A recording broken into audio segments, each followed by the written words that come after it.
Okay, I think we are live. Hello, everyone. Welcome to another Chess Tournaments for Dummies episode. And today we're going to be going over chess notation. So, if you watched the other videos, you would now know that chess notation is pretty much required to do when you play.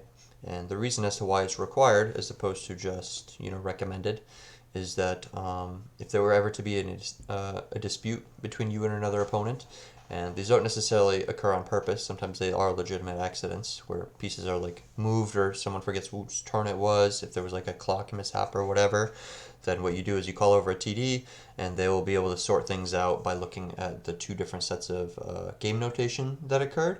And they'll be able to see like, you see, you wrote down your own move twice here and you didn't write down black's move. So it's actually, your opponent's move right here. Or they'll say, yeah, the knight was here, he accidentally moved it to a square that wasn't legal at the time. So chess notation is required at tournaments so that the TDs are able to go over any disputes that would occur. The reason you don't see notation in higher level games, like, if you were to watch Magnus Carlsen or something like that, you might not see him taking notes. They're often playing on boards called DGT boards, which are digital chess boards, and they're actually plugged into a computer. So what'll happen is they have sensors in them when a piece moves that it'll send that move pretty much to a computer, and it'll like track what the moves of the game are. So there's not really any mistakes that can happen on that front. They'll just check the computer in that case. They don't need to check notation. But yeah, there's also reason for you to use chess notation yourself. Reason for that would be that if you're looking back at a game later, which I always recommend doing, if you're looking to improve, then you want to write down like question marks or like exclamation marks or whatever, just how chess.com gives you like brilliant moves, questionable moves, stuff like that, mistakes, misses, whatever. If you're in a position where you're confused and you write like a little asterisk next to it, then you know to go back later and say, okay, I was confused in this position. Why was I confused? What moves did I miss? What positional concept should I have been thinking of here? For example, if it wasn't a tactical equation that you were trying to solve, but rather a frozen position or just a tough one or whatever. So for that reason, it's also good to notate so you could know what to go back on and improve. But yeah, let's talk about actual notation. So I got a little analysis board here. Naturally, I'm going to start with e4, and we'll say my opponent goes e5. So you can do this in any order. You don't necessarily have to write down your move and then hit the clock. What I do is I actually write down my move on my opponent's time. So I will, for example, move b4, hit the clock, and then I'll write down that I went to b4. And let me write down how you would notate this. So 1, just indicating first move, and then you write down what piece you're moving, and you write down what square it's moving to. So you wouldn't necessarily do pawn to b4, but you actually could simplify that a little bit. If you just write down a square, b4, b right here, a through h, then here numbers 1 through h, you could just write down b4. And if you don't indicate a piece with that b4, then it is meaning that it's a pawn move. So if I were to write down b3, that means that I move my pawn to b3. Same thing if I were to write c3. Even though the knight could go to c3 as well, if I don't write knight c3, but just c3, that just means the pawn has moved there. So b4, then you just put like a space, or whenever you get your sheets, if you're using a tournament one, then it'll actually have boxes for you to write in, so you don't have to even write down what number move it is or anything like that. But same thing, opponent just made a pawn move. So what pawn was it? The e pawn, and where did it move to? e5. So all you gotta do is e5. Let's say that I'm gonna move my bishop to b2. So now that we're moving a piece, then we have to actually indicate that we're moving a piece.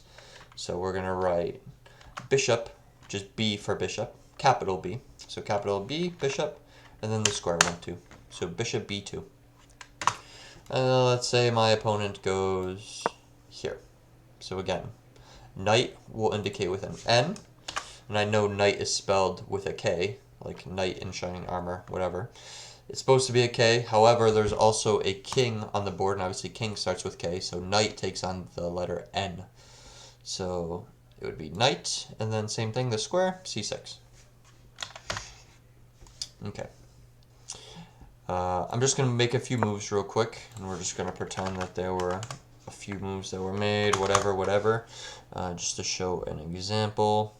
So let's do here, here, here, here. Don't worry about any of that. Okay. So now, this is an important distinction. Obviously, I don't ever want to move either of my knights to the d4 square, because it will be taken by a pawn. But, okay, let's use the g1 square by example. Again, that's not a move you'd want to make, but if you were to make the move one of these knights to g1, then the way that you tell which knight is going to this square is you have to indicate. So let's say this is move 7, for example, and we're going to go knight, so again, N, and then you have to write down which one it is first. So let's say I'm moving this E knight.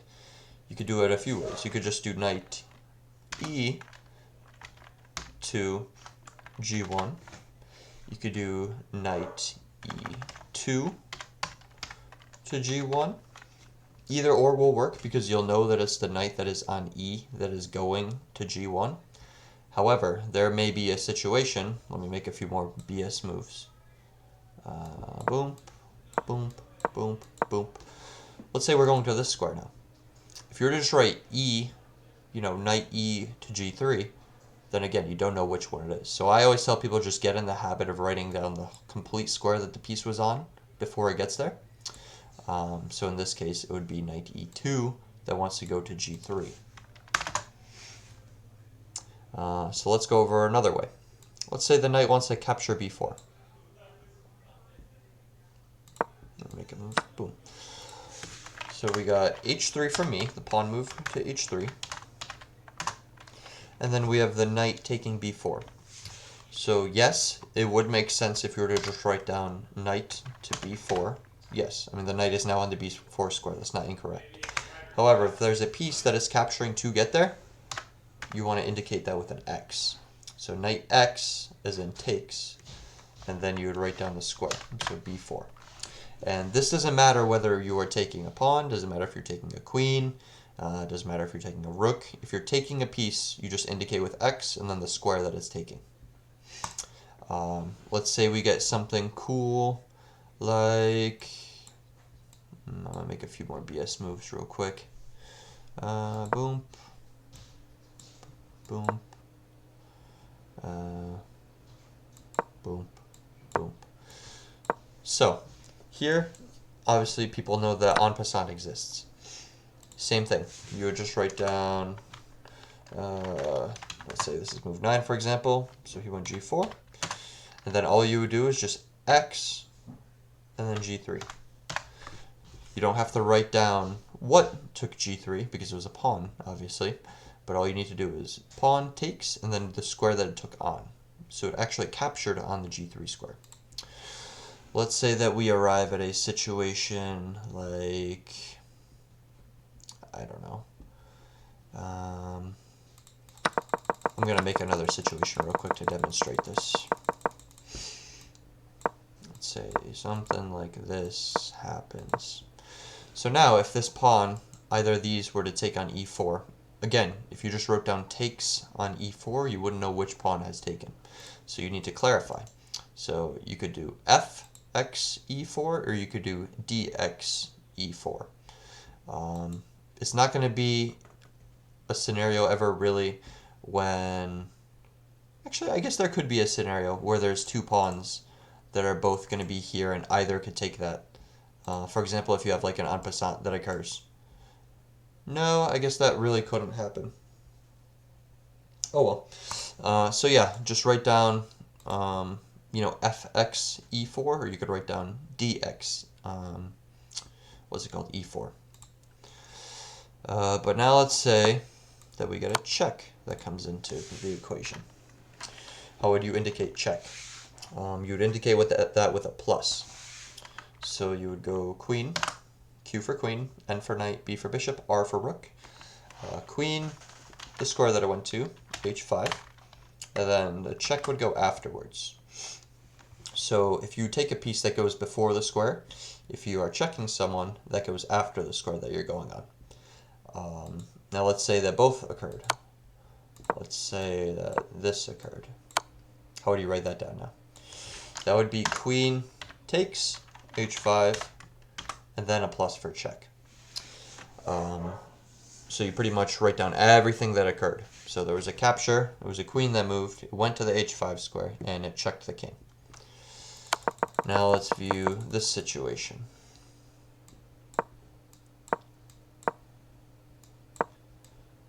Pretty standard opening. Castle. The way that you indicate a castle occurred is you need to write down 0-0.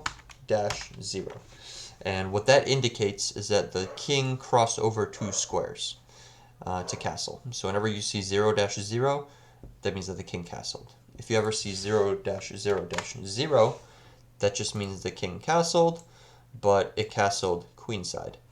And the king still moves over 2 squares, so I guess it's not smart to think of this as how many moves the king moved over, but think of that as how many times the rook moved over, because the rook is moving 3 squares in this scenario, but not this one.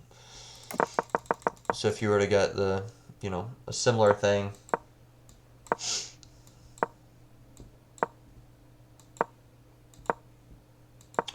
but this way, then you could expect the 3 zeros. This is also something to note about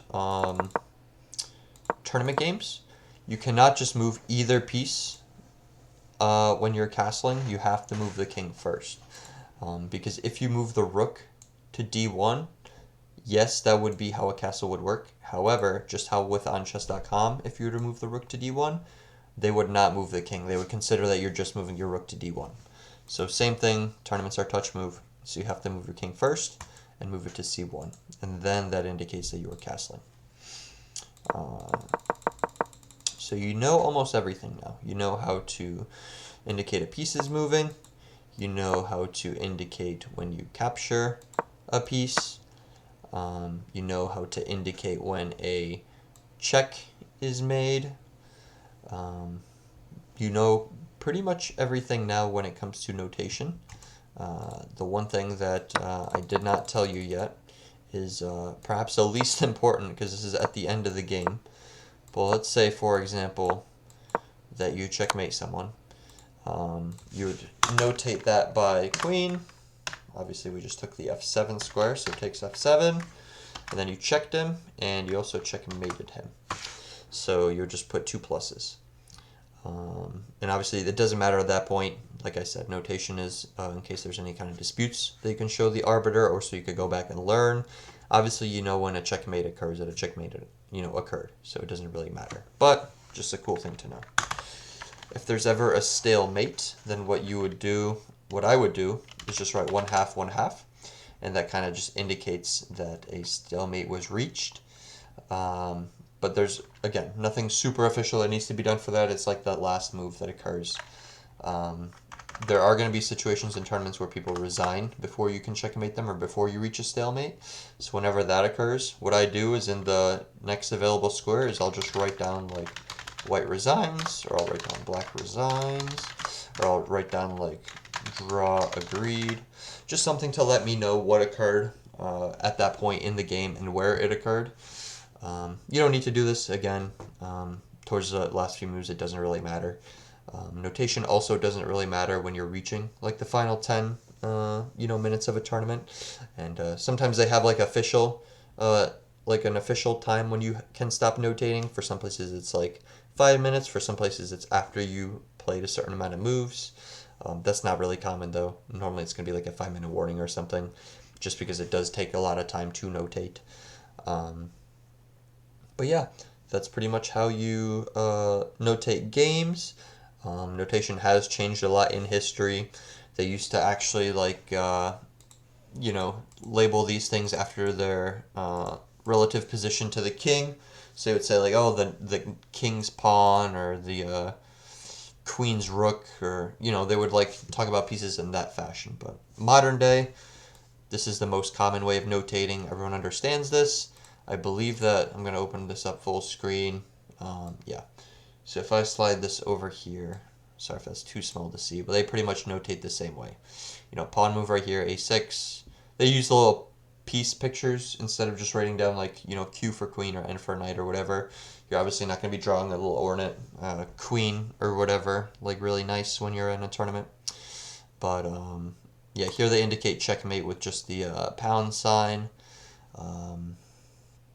Yep, castle with the 3 zeros. They use an X to indicate captures.